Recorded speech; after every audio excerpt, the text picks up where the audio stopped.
Hello दोस्तों, मेरा नाम सिद्धार्थ वाजपेयी है और आप सबका फिर से स्वागत है रैंक सिक्योर आईएएस के यूट्यूब चैनल पर।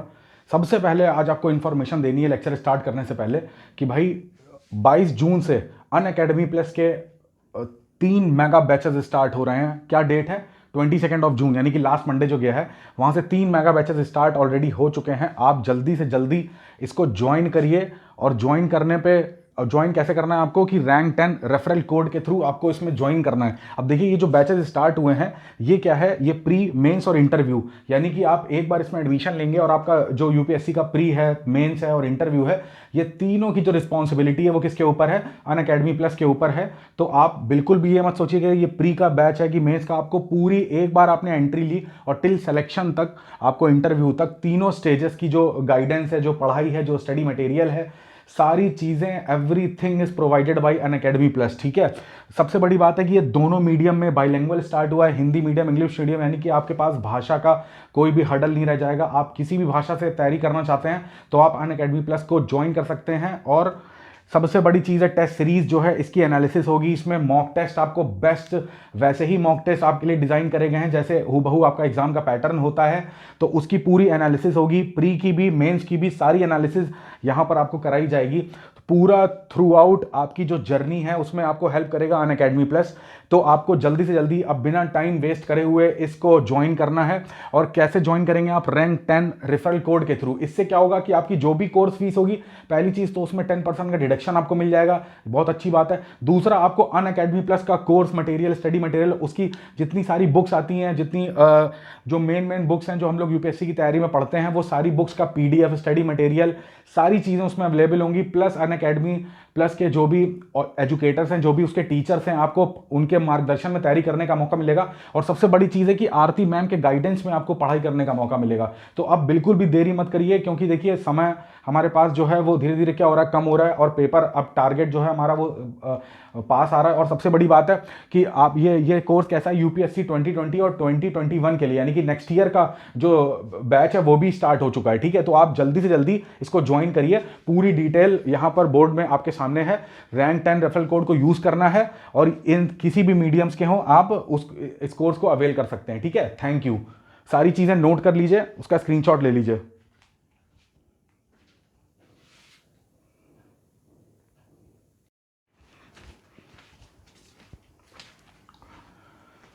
हेलो स्टूडेंट्स, तो आज हम लोग बात करेंगे अपने चैप्टर को आगे बढ़ाते हुए कि जो सेडिमेंट्री रॉक्स हम लोगों ने लास्ट लेक्चर में देखा था, तो उसके कितने टाइप्स होते हैं। ठीक है, तो एनसीईआरटी के अकॉर्डिंग उसके कितने टाइप्स बताए गए हैं, कि अवसादी चट्टानों के प्रकार क्या होते हैं, वो हम आज के लेक्चर में डिस्कस करेंगे।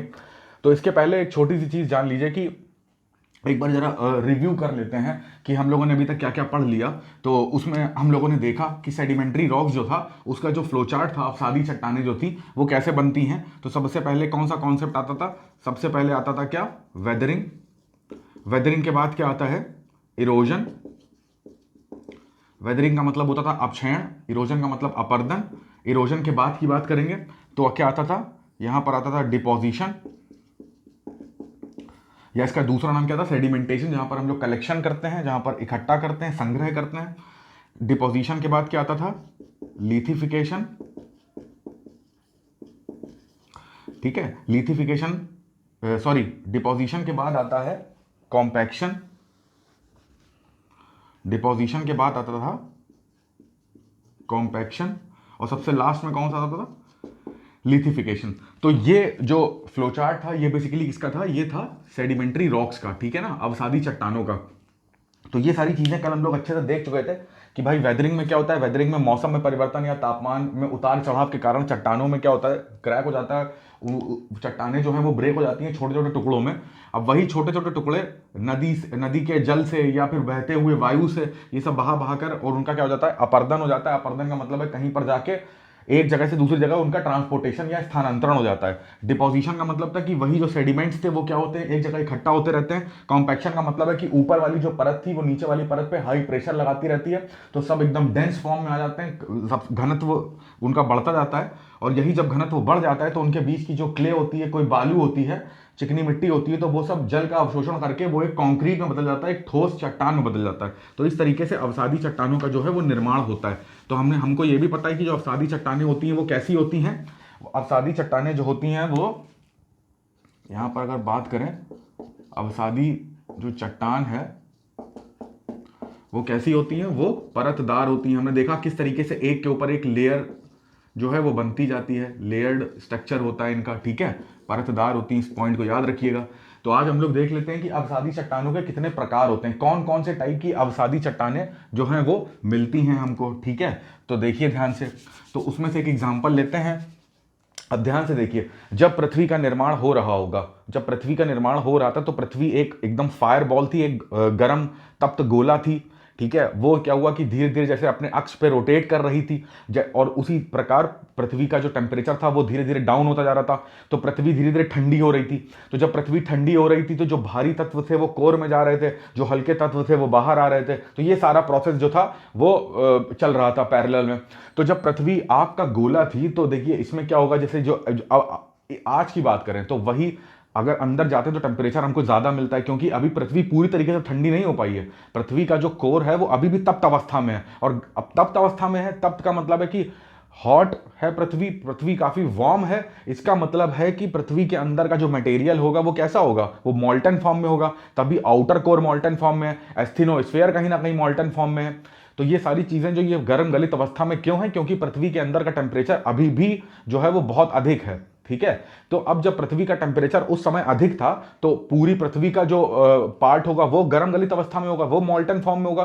तो जो सबसे पहले रॉक्स बनी थी वो कौन सी थी, वो थी आग्नेय चट्टान, यानी कि इग्नियस रॉक। इसीलिए इग्नियस रॉक्स को क्या बोलते हैं, हम लोग बोलते हैं कि ये हमारी प्राइमरी रॉक्स हैं, ये हमारी प्राथमिक चट्टानें हैं। क्योंकि सबसे पहले पृथ्वी के निर्माण के बाद जो है वो जो चट्टानें पृथ्वी पर दिखाई दी वो कौन सी थी, वो इग्नियस रॉक थी। क्यों, क्योंकि पृथ्वी उस समय काफी गर्म थी तो उसके अंदर का जो पदार्थ था वो गलित अवस्था में था, मैग्मा के फॉर्म में था। तो यही मैग्मा जब ऊपर पट्टी की लेयर्स को तोड़ के बाहर आता था, स्थल मंडल पे आता था, तो यही मैग्मा जो ठंडा होकर क्या बना देता था, आग्नेय चट्टान में कन्वर्ट हो जाता था। तो आग्नेय चट्टान को, यही कारण है कि आग्नेय चट्टान को हम लोग क्या बोलते हैं कि प्राथमिक चट्टानें या प्राइमरी रॉक्स बोलते हैं, ठीक है। तो इस चीज को याद रखिएगा। इसी तरह से जो अवसादी चट्टानें, इसको सेकेंडरी रॉक्स बोलते हैं। क्यों, क्योंकि इनका कहीं ना कहीं जो जन्म हुआ है वो इन्हीं आग्नेय चट्टानों से हुआ है। मेरी बात ध्यान से सुनिए, जो मैंने आपसे कहा कि जो आग्नेय चट्टानें हैं जो आग्नेय चट्टानें हैं वो कैसी चट्टानें हैं, वो प्राथमिक हैं। प्राथमिक का मतलब क्या हुआ कि वो प्राइमरी हैं। अब इन्हीं चट्टानों से सबसे पहले ये बनी है पृथ्वी पर, और इन्हीं चट्टानों से क्या बनी है, अवसादी चट्टानें बनी है। इसीलिए इसको क्या बोलते हैं, इनको बोलते हैं कि ये क्या है, ये सेकेंडरी रॉक्स हैं या द्वितीय चट्टानें हैं। इनका जो उत्पन्न हुआ है, इनकी उत्पत्ति जो हुई है वो कहीं ना कहीं आग्नेय चट्टानों से उत्पत्ति हुई है, इनकी उत्पत्ति हुई, ठीक है। तो इनकी जो प्राथमिक चट्टानें थी इन्हीं की हेल्प से क्या बनी, अवसादी चट्टानें। भी ये कैसे इनकी हेल्प से बनी है यही हमको पढ़ना है, और क्रमबद्ध तरीके से यही हम पढ़ते चले जाएंगे, और सीक्वेंस में क्या होगा कि हमको इनके टाइप्स के बारे में भी जानकारी मिलती रहेगी, ठीक है। तो बहुत ध्यान से, शांत मन से इस चीज को देखिएगा कि किस तरीके से प्राथमिक चट्टानें जो थी वो बनी।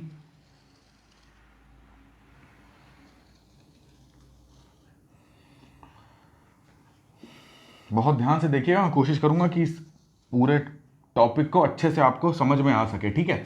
तो फॉर एग्जांपल कि ये कोई ज्वालामुखी पर्वत है, और ज्वालामुखी पर्वत है, और ये क्या है, ये पूरा क्रस्ट पर ही है, ये क्रस्ट होता है हमारा। अब क्रस्ट के नीचे की बात करते हैं तो हमको पता है, मैं बार बार आपको ये चीज़ बताता हूँ, आपको अब तो ये चीज़ रट गई होगी कि मेंटल है, और मेंटल का जो ऊपरी परत है, ऊपरी परत ये गर्म गलित अवस्था में होती है।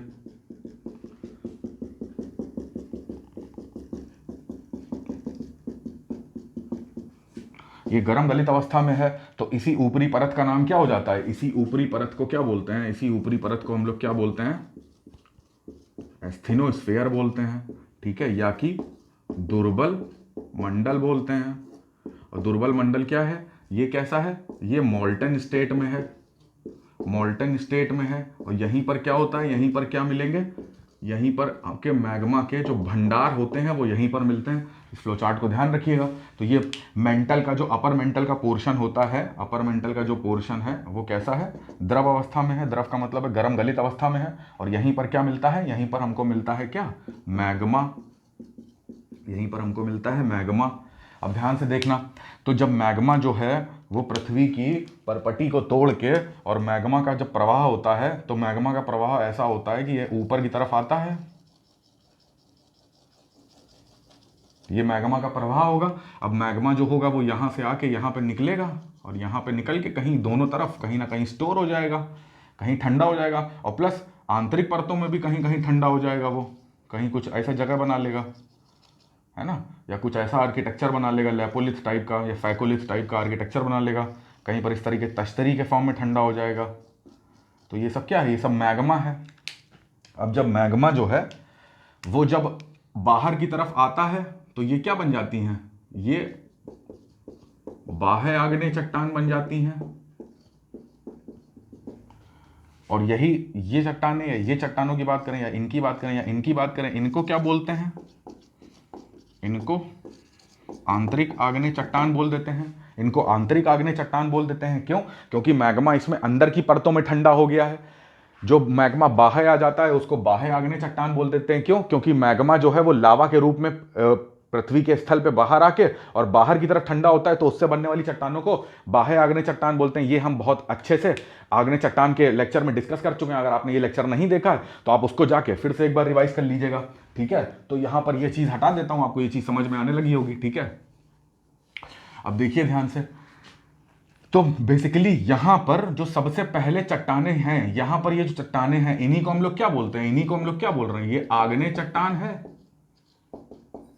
ये कौन सी चट्टान है भाई, ये आग्नेय चट्टान है जो यहां पर स्टोर हुई है लावा के फॉर्म में। लावा ठंडा हो गया, वहीं पर स्टोर हो गई। अब देखो, तो यानी कि जब पृथ्वी बनी होगी तो सबसे पहले कौन सी चट्टानें बनी है, आग्नेय चट्टानें। यही कारण है कि आग्नेय चट्टानों को क्या बोलते हैं, आग्नेय चट्टानों को हम लोग बोलते हैं कि ये मेरी कैसी रॉक्स हैं, ये हमारी प्राइमरी रॉक्स हैं, प्राथमिक चट्टानें हैं, ठीक है। अब देखो क्या होता है, यहां पर पर्वत के शिखर पर कहीं पर भी चट्टान ऐसी जो है वो बनी हुई है। अब देखो यहां पर सबसे पहले क्या होगा, सबसे पहले होगा वेदरिंग का प्रोसेस। वेदरिंग के प्रोसेस में क्या होता है, यानी कि अपक्षयण में क्या होता है कि अब यहां पर सोचो टेम्परेचर कभी कभी टेम्परेचर कभी किसी जगह का ज्यादा है, कभी किसी जगह का कम है, जो ऋतुएं हैं वो चेंज हो रही हैं, तो उसके अकॉर्डिंग जो टेम्परेचर है वो चेंज हो रहा है। तो जब टेम्परेचर चेंज हो रहा है तो गर्मी में ये क्या होगी, ये चट्टान फैल जाएगी। सर्दियों में ये चट्टान क्या होगी, ये चट्टान सिकुड़ेगी। गर्मी में हो सकता है फैल के यहां तक आ जाए और सर्दियों में सिकुड़ के यहां तक आ जाए। अब लगातार इसमें बारिश भी होती जा रही है, बारिश का प्रभाव भी इसमें पड़ रहा है, प्रेसिपिटेशन हो रहा है। तो उन सब कारण की वजह से चट्टान जो है वो क्या होगी, धीरे धीरे क्या हो जाएगी, अब विखंडित होना शुरू हो जाएगी। तो जैसे ही ये विखंडित हो जाएगी तो हम लोग क्या बोलेंगे, ये हो गई वेदरिंग, ये हो गया अपक्षयण। अब अपक्षयण जब हो जाएगा तो उसके बाद सेकंड नंबर का प्रोसेस क्या होता है, इरोजन यानी कि अपरदन।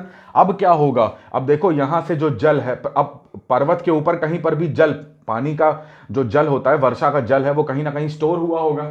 तो जब अगर यहाँ पे कहीं पर है जल, तो वो जल जो है वो नीचे इसके पर्वत का जो स्लोप है, जो इसकी ढाल है, उससे नीचे की तरफ आएगा, क्योंकि यहां तो जल कहीं पर रुक नहीं पाएगा। तो जहां पर जो भी रेनफॉल हो रही है, तो उसका जो भी जल हो रहा है, तो वो जल क्या करेगा, अब ये जो चट्टान है, अब चूंकि अपक्षयण से ये गई है टूट, ये छोटे छोटे टुकड़ों में विभक्त हो गई है।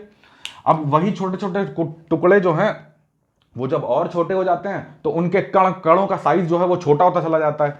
तो उन्हीं, अब जल जब ऊपर से नीचे की तरफ बहाव करेगा तो सबसे पहले क्या होगा, देखना ध्यान से, जब जल ऊपर की तरफ से नीचे की तरफ आएगा, या वायु जो है वो इस चट्टान के थ्रू होकर गुजरेगी, बहता हुआ जल या बहती हुई वायु, और वायु के कैपेसिटी के, जल की कैपेसिटी, उसकी क्षमता के अकॉर्डिंग जो भी पदार्थ उसके सामने पड़ेंगे वो उसको बहा ले जाएगा। इसी प्रक्रिया को हम लोग अपरदन बोलते हैं या इरोजन बोलते हैं, ट्रांसपोर्टेशन ऑफ डिपॉजिट्स बोलते हैं, ट्रांसपोर्टेशन ऑफ सेडिमेंट्स।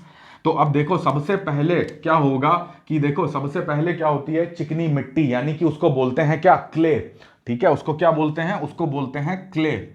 जो चिकनी मिट्टी होती है, इसके कण सबसे महीन होते हैं। मैं आपको एकदम आरोही क्रम से पढ़ा रहा हूं, एकदम असेंडिंग ऑर्डर से, सबसे छोटा कण, फिर उससे बड़ा, फिर उससे बड़ा, फिर उससे बड़ा, और इस तरीके से अब सादी चट्टानों को हम लोग देख लेंगे। तो सबसे पहले यहां पर इस चट्टान के द्वारा टूटी हुई, due to the process of weathering, जो भी इस चट्टान से ब्रेक होंगे, जो इसके ब्रेक होने के बाद जो सबसे छोटे कण बनेंगे, उन्हीं कणों को हम लोग बोलते हैं चिकनी मिट्टी के कण या क्ले।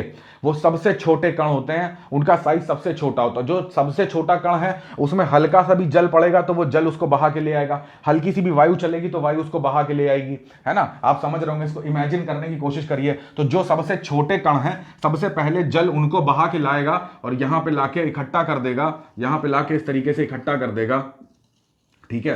सारी जो चिकनी मिट्टी है वो यहां पर ऐसे इकट्ठा होती चली जाएगी, इकट्ठा होती चली जाएगी, देखिएगा ध्यान से। तो ये ऐसा चिकनी मिट्टी की एक परत बन जाएगी। तो ये जो चिकनी मिट्टी की परत होती है, जो चिकनी मिट्टी बनी है, इसी को हम लोग क्या बोलते हैं, इसी को हम लोग बोलते हैं क्ले, ठीक है। क्ले की हिंदी क्या होती है, चिकनी मिट्टी। तो सबसे पहले देखो कौन सी चट्टान, इस चट्टानों में से कौन सा भाग सबसे पहले आएगा, सबसे पहले आएगा क्ले। क्ले का मतलब है, आई होप आपने ये चीज बना ली होगी। तो क्ले का मतलब क्या होता है, क्ले का मतलब होता है चिकनी मिट्टी। सबसे पहले ये बाहर आएगी क्योंकि इसके जो कण है वो सबसे छोटे होते हैं, इसके पार्टिकल्स का जो साइज होता है वो बहुत लेस होता है। अब देखो जब ये चीज जो है वो क्ले बाहर आ जाएगी, अब इसके बाद इससे जो बड़े कण होंगे वो होंगे बालू के, जिसको बालू मतलब सैंड, सैंड की बात करते हैं, रेत की बात करते हैं। तो जो बालू है, अब यहां पर अगर इस चट्टान से टूट टूट के वेदरिंग के थ्रू बालू के कण भी बने होंगे जो इससे बड़े होंगे। अब जब ज्यादा पानी का बहाव आएगा, वायु का वेग जो होगा वो ज्यादा तेज होगा, उसकी क्षमता होगी कि जो बालू के कण है उसको हिला देने की, तो वो यहां से लेकर कण जो है वो इसके तल पे ट्रांसपोर्ट करेगा आके। तो इसके ऊपर जल, इसके ऊपर जो परत जमेगी वो किसकी होगी, इसके ऊपर जो परत जम रही है, जो धीरे धीरे क्ले के बाद जो पदार्थ पर्वत के शिखर से नीचे तक, पर्वत के तल तक आएंगे, वो ये दूसरे कौन से पदार्थ होंगे, ये कौन से पदार्थ हैं, ये हैं क्या, ये हैं हमारे सैंड। ये क्या है, हमारी सैंड। सैंड का मतलब होता है, जैसे हिंदी में बालुष्म कहते हैं ना, सैंड स्टोन को बालुष्म कहते हैं। तो ये क्या है, सबसे पहले आई चिकनी मिट्टी, उसके बाद आएगा बालू, उसके बाद बालू आएगी, रेत आएगी, उसी को बोलते हैं सैंड। अब देखो ध्यान से, यही जो सैंड है इस पे अगर हाई प्रेशर बनता जाएगा, अब हाई प्रेशर कैसे बनेगा, देखो ये सैंड की एक लेयर जमा हो गई यहां पर, इसके ऊपर और ज्यादा सैंड थी पर्वत के शिखर पे, तो पर्वत के शिखर पे जितनी सैंड होगी सबको जल लेके आएगा। तो इसके ऊपर सैंड की एक और परत बनती चली गई, इसके ऊपर सैंड की एक और परत, इसके ऊपर एक और परत। तो देखो सैंड की यानी कि बालू की परत दर परत, परत दर परत बनती चली जा रही है। तो सबसे नीचे वाली जो परत होगी इस पे हाई प्रेशर बनता जाएगा, क्योंकि भाई किसी चीज के ऊपर तुम कोई चीज रख दो, उसके ऊपर एक और चीज रख दो, उसके ऊपर एक और चीज रख दो, ऐसे रखते चले जाओ, रखते चले जाओ। तो सबसे नीचे की जो चीज होगी उस पे हाई प्रेशर क्रिएट हो रहा होगा। जब इस पे हाई प्रेशर क्रिएट होता है, हाई प्रेशर क्रिएट होता है, तभी ये जो सैंड है वो क्या बन जाता है, सैंड स्टोन बन जाता है। सैंड स्टोन का मतलब है कि वो बलुआ पत्थर बन जाता है। तो सैंड जो है वो किस में कन्वर्ट हो जाती है, सैंड स्टोन में। और सैंड स्टोन में कन्वर्ट होने का रीजन क्या होता है, हाई प्रेशर। यानी कि देखो ये वही प्रोसेस हो गया जिसको हम लोग बोलते हैं कॉम्पैक्शन। कॉम्पैक्शन में क्या होता था कि ऊपर वाली परत जो है वो नीचे वाली परत के ऊपर दबाव बनाती है। तो जब ऊपर वाली परत नीचे वाली परत के ऊपर दबाव बना रही होगी तो इसी प्रोसेस को बोलते हैं कॉम्पैक्शन। और कॉम्पैक्शन से सैंड का सैंड स्टोन में कन्वर्जन हो जाएगा, यानी कि बलुआ पत्थर में कन्वर्जन हो जाएगा। क्यों, हाई प्रेशर के थ्रू।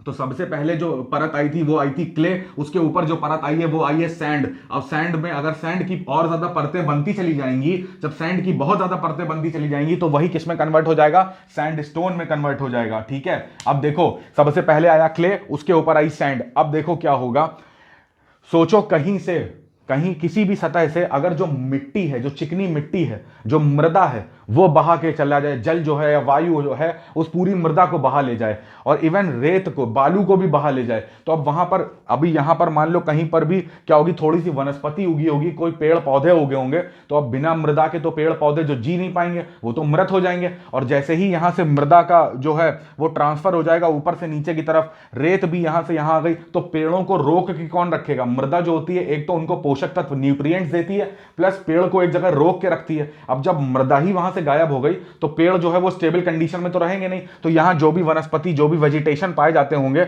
वो सब क्या होंगे, वो सब टूट जाएंगे, और टूट के वो क्या होंगे, गुरुत्वाकर्षण बल के द्वारा या बहते हुए जल या बहती हुई वायु के द्वारा वो भी इस नीचे की तरफ आ जाएंगे और इस सैंड के ऊपर एक परत बना देंगे। सैंड के ऊपर अब देखो कई सारे जो पेड़ पौधे हैं वो यहां पर आके पेड़ पौधे यहां पर आके इस तरीके से जमावड़ा, उनका जमावड़ा लगता जाएगा पेड़ पौधों का।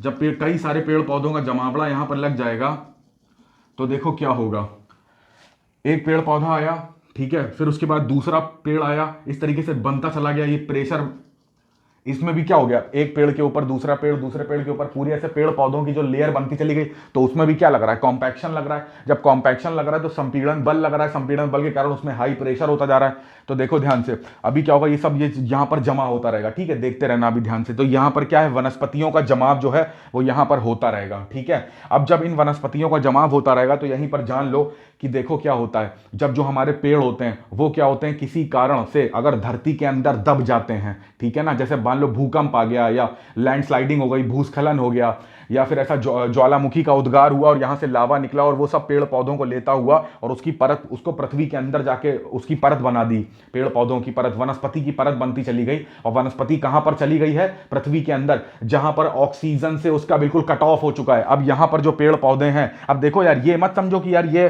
पर्वत है और ये जो स्थल मंडल है, यहां पर कोई आदमी घूम रहा है तो ये लेयर बनती आ रही, नहीं, ये सब पृथ्वी के अंदर की बात हो रही है, क्रस्ट की बात हो रही है।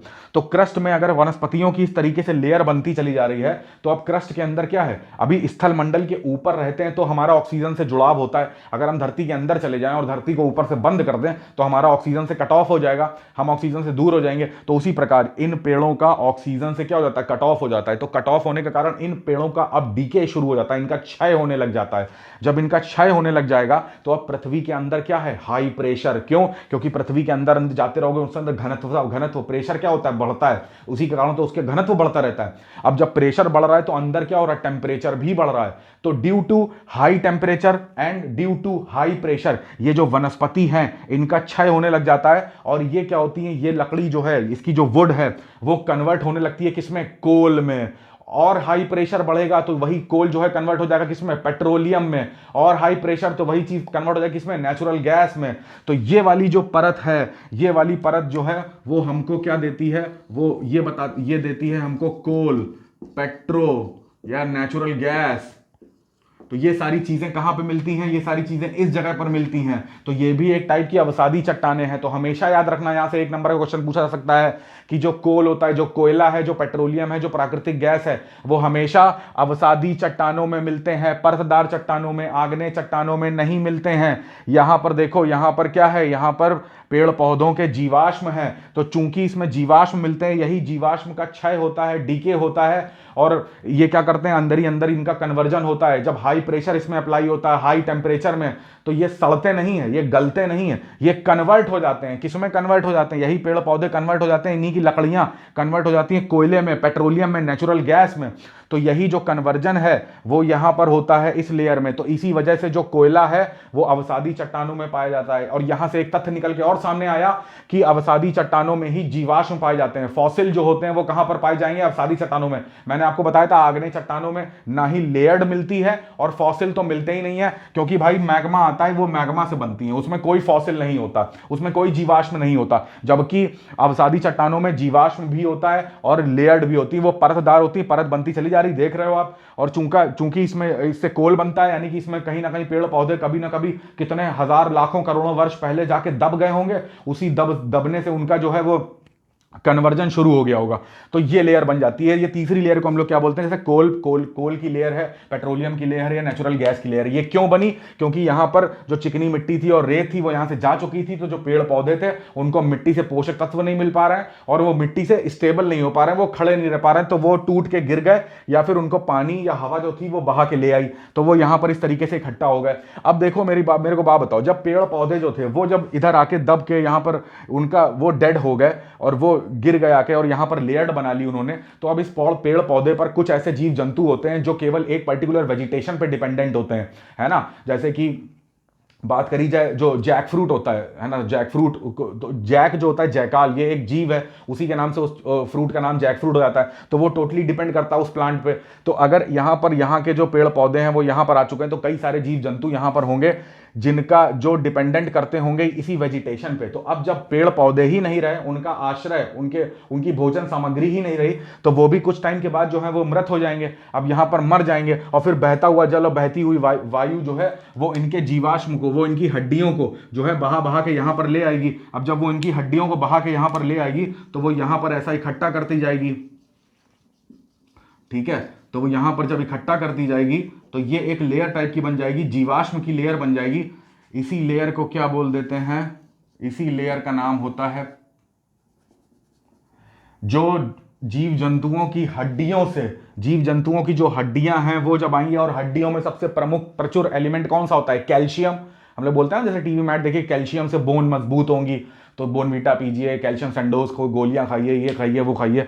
तो यहां पर क्या है कि कैल्शियम, हड्डियों का सीधा संबंध होता है कैल्शियम से। तो अगर यहां पर जीवों की हड्डियां इकट्ठा हो रही हैं तो यानी कि यहां पर कैल्शियम की बात हो रही है। जब कैल्शियम की बात हो रही है तो कैल्शियम की किसकी बात करता है, ये बात करता है लाइमस्टोन की।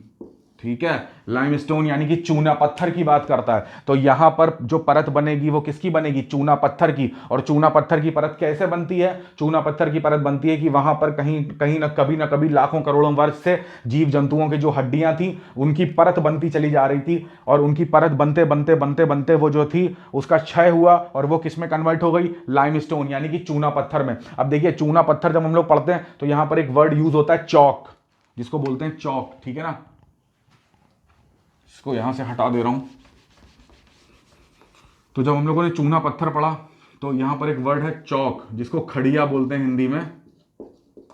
ठीक है, तो देखिए लाइमस्टोन तो बनता है जब ये हाई प्रेशर की परतें बन डेवलप होती है, जब इसमें बहुत ज्यादा परतें बन जाएंगी, परतों के ऊपर परत परत, कॉम्पैक्शन होगा, हाई प्रेशर लगेगा तो बनेगा लाइमस्टोन। अगर यही चीज लो प्रेशर पे हो जाती है, लो प्रेशर पे होती है यानी ज्यादा परतें नहीं बन पाती हैं, और ज्यादा परतें नहीं बन पाती हैं, ज्यादा प्रेशर नहीं अप्लाई नहीं हो पाता है, तो लो प्रेशर के केस में क्या बन जाती है, वो बन जाती है चौक। ठीक है, तो कहीं पर भी चौक मिलेगी तो यानी कि वहां पर ज्यादा मोटी परतें नहीं होंगी अवशेषों की, हड्डियों की। और जहां पर चूना पत्थर मिलेगा तो ऑब्वियसली वहां पर ज्यादा परतें होंगी, किसकी, अवशेषों की, हड्डियों की, कैल्शियम का ज्यादा प्रचुर मात्रा में वहां पर मिलेगा हमको। तो इस तरीके से ये देखो, इस तरीके से लेयर बनती चली जाती है। ठीक है, अब देखो क्या होगा, जब हमको लाइमस्टोन समझ में आ गया है तो यहां पर क्या होगा, अब देखो सबसे पहले आई थी चिकनी मिट्टी, जिसको हम लोग क्ले बोल रहे थे। उसके बाद उससे बड़े कण यानी कि आए क्या, सैंड आ गई। उसके बाद आया क्या, पेड़ पौधे जो थे तो उन्होंने कोल बना दिया। उसके बाद पेड़ पौधों पर डिपेंडेंट जो जीव जंतु थे उन्होंने लाइमस्टोन की परत बना दी।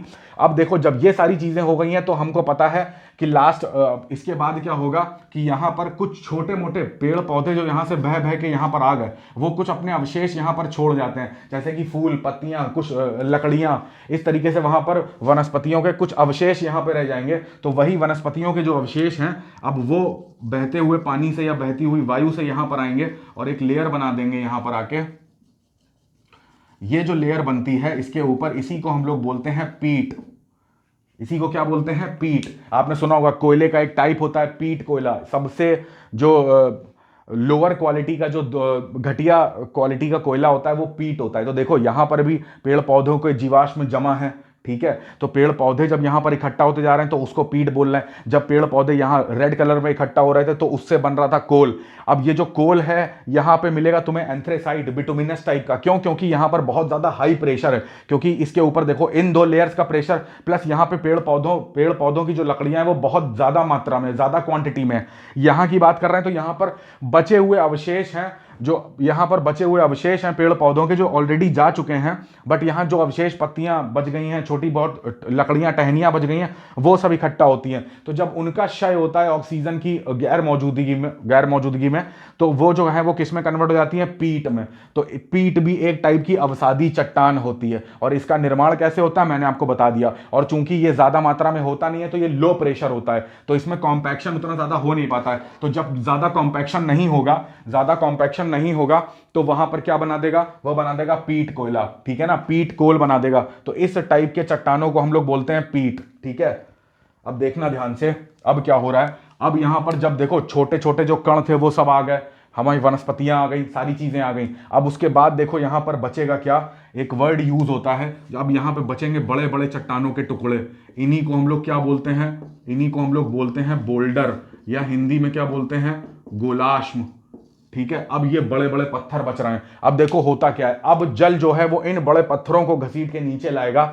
तो अब जब ये बड़े पत्थर जो हैं ये नीचे आने से पहले, अब देखो क्या होता है, अब देखो एक एग्जांपल से समझो, जैसे ये कोई बड़ा सा पत्थर है वो ऐसे रखा हुआ है, तो पहले जल ने जो था वो चिकनी मिट्टी को बहा लाया। अब कुछ ना कुछ चिकनी मिट्टी का पोर्शन होता है जो इस पत्थर की आड़ में, मेरी बात ध्यान से सुनो, इस पत्थर की आड़ में कुछ चिकनी मिट्टी होगी, जो छोटे छोटे कण होंगे, जो रेत होगी यानी कि सैंड होगी, वो सब इसके आड़ में कहीं ना कहीं छुप छुपे रहते हैं, जिनको जल जो है वो ला नहीं पाता। क्यों नहीं ला पाता भाई? यहाँ से जल जो है, जल का प्रभाव यहाँ पे रुक जाएगा, जल का प्रभाव, जल का, क्योंकि यहाँ सामने आ गई चट्टान, तो जब सामने चट्टान आ गई तो जल का प्रवाह जब यहाँ पे रुक जाएगा तो ये चीज जो है यहाँ पर क्या हो जाएगी, ये जो क्ले है, जो सैंड है, वो भी यहाँ पे रुक जाएगी। अब देखो ध्यान से, यहां पर मिट्टी भी है, यहां पर बालू भी है और यहां पर जल भी है। क्यों? क्योंकि जल भी तो रुकेगा यहां पे। अब जल भी रुकेगा तो जल को बालू अवशोषित करेगी, मिट्टी अवशोषित करेगी, और इस चट्टान को और इसको यहां पर जो ये है, यही प्रोसेस होता है किसका? सीमेंटेशन का। सीमेंटेशन का मतलब क्या है? अब जैसे जो भी दो ये चट्टानें होंगी, बड़ी बड़ी दो चट्टानें होंगी, या यहां पर ऐसे कोई चट्टान होगी तो यहां पर कोई मिट्टी इकट्ठा होगी, तो ये सब जो है ये आपस में जुड़ती चली जाएंगी कंक्रीट के फॉर्म में, क्योंकि यहां पर सीमेंटेशन हो रहा है, लिथिफिकेशन हो रहा है। ठीक है, जब यहां पर लिथिफिकेशन हो रहा है तो हमको यहीं पर कहीं पे, अब जैसे जो ये स्ट्रक्चर मैंने आपको बनाया है वो स्ट्रक्चर यहीं पे देखिए, यहीं पर क्या होता है, जैसे ये बड़े बड़े से बोल्डर होते हैं, तो ये बड़े से बोल्डर है, ये ऐसा बोल्डर है, तो यहां पर जो चिकनी मिट्टी है ये ऐसे इकट्ठा है, जो मैं ये बना रहा हूं ध्यान से देखिएगा, तो यहां पर ये जो चिकनी मिट्टी इकट्ठा है, ठीक है, या जो रेत इकट्ठा है, तो यहीं पर सीमेंटेशन के प्रोसेस के थ्रू ये जल को अवशोषित करेगी और इन सब चट्टानों को जो है वो जोड़ देगी, तो ये सब एक ऐसी बड़ी चट्टानें बन जाएंगी। तो यही बड़ी चट्टानें जो हैं वो पूरा बड़ी चट्टानें जब इसके ऊपर ऐसा फॉर्म हो जाती हैं तो इन्हीं बड़ी चट्टानों को क्या बोलते हैं? इन्हीं को बोलते हैं कॉन्ग्लोमेरेट। कॉन्ग्लोमेरेट की हिंदी होती है पिंडशिला, जैसा एनसीईआरटी में गिवन है। ठीक है, तो कॉन्ग्लोमेरेट जो है ये सबसे बड़ी चट्टानें हैं, इनसे बड़ी कोई चट्टान नहीं होती है। तो कॉन्ग्लोमेरेट जो है ये सबसे बड़े जो है बोल्डर की तरह ये पत्थर होते हैं। और ये कॉन्ग्लोमेरेट बनते कैसे हैं? ये कई सारे जो चट्टानें हैं, जो बोल्डर्स हैं, उनके बीच में जो रेत और ये पानी और जो बालू जमा होती है जो कि नीचे नहीं आ पाती है, तो उनके मिल जाने के कारण, उनके मिक्सचर हो जाने के कारण यहां पर सीमेंटेशन हो जाता है, तो कंक्रीट ऐसा मिक्सचर हो जाता है। और यही पानी जब सोखता है तो पानी सोखने के बाद जितनी चीजें एक साथ जुड़ी होती हैं वो सब बहुत मतलब टाइटली एक दूसरे से, उनका आकर्षण बल इतना ज्यादा स्ट्रांग हो जाता है कि ये एक नई चट्टान का फॉर्म ले लेती है। उसी नई चट्टान को क्या बोलते हैं? कॉन्ग्लोमेरेट या पिंडशिला बोलते हैं। तो सबसे ऊपर जो है वो क्या पाई जाती है? पिंडशिला पाई जाती है। ठीक है, तो ये चीज याद रखना। तो पिंडशिला हो गया ये। तो इस तरीके से जो था वो चट्टानों का जो वर्गीकरण होता है, मैंने आपको ये भी बता दिया एक एक करके कि क्या क्या चीजें होती हैं। सैंडस्टोन कैसे बनता है, लाइमस्टोन,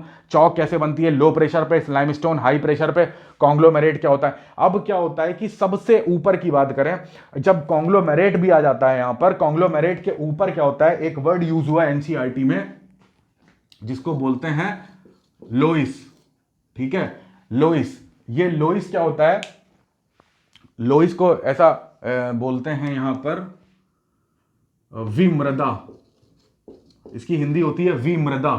लोइस देखो क्या है, यहां पर अभी भी अगर कोई चिकनी मिट्टी का जो पार्टिकल है वो बचा रहता है, तो ये देखो, अगर तुमसे परिभाषा पूछी जाएगी तो मैं तुम्हें पहले परिभाषा बताता हूं कि जो लोइस है या विमृदा होती है, विमृदा अब मृदा से बना है तो मृदा का मतलब ही हो जाएगा सॉइल, यानी कि क्ले कहीं ना कहीं यूज होती होगी, मिट्टी यूज होती होगी।